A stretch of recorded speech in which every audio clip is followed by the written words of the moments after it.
আপনি যদি এখন মারা যান তো কালকে একদিন হয়ে যাবে। আপনার মোবাইলে গান থাকবে, অবস্থা আপনি মারা যাবেন, মানুষ দেখবে আপনার মোবাইল চেক করে ওইটাতে গান আছে।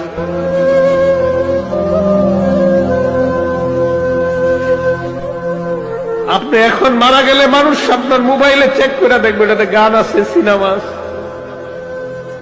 গুনার কারণে না ভয় লাগে, গুনার জন্য না ভয় লাগে। যদি আল্লাহ কয় গুনাহ মাফ করে দিছি, আমি ফরিদুদ্দিন খোদার কসম করে কইলাম, আমি এক মুহূর্ত এই দুনিয়াতে না থাকলে আমার কোনো পরোয়া নাই, কোনো বিবি বাচ্চা, কোনো দুনিয়া, কোনো সম্পদ, কোনো কিচ্ছুর পরোয়া নাই। আমার আল্লাহ আমারে মাফ করে দি, এখন উঠাই নিলে আমি লাভবাই কথা আদায় কেয়ামত।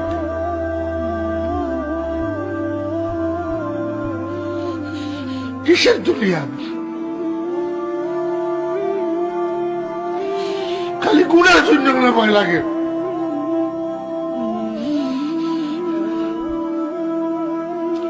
ইমানদারের কিসের করোনা ভাইরাস? ইমানদারে কেমনে করোনা ভাইরাসের ভয় করে? করোনা ভাইরাসের ভয় করা মানে মৌতকে ভয় করা, মৌতের ভয় করা এই মুনাফিকের আলামত। নওজোয়ান, তোমার মতো বয়সীও তো কত মানুষ কবরে আছে, আছে না? সে মরলো কেন ভাইয়া?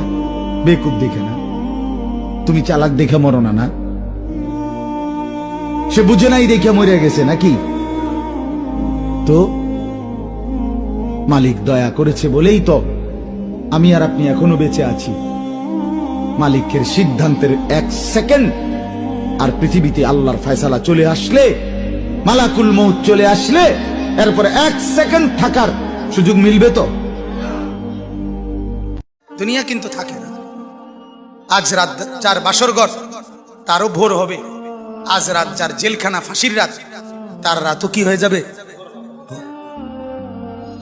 মদের আড্ডায় যে তারও ভোর হয়, আর আপনার হসপিটালে ব্যথায় যে কাতরায় তার রাতও কি হয়ে যায়? শেষ হয়ে যায়। দুনিয়া থাকে না, দুনিয়া ধোকা। দুনিয়া কি বলেন না,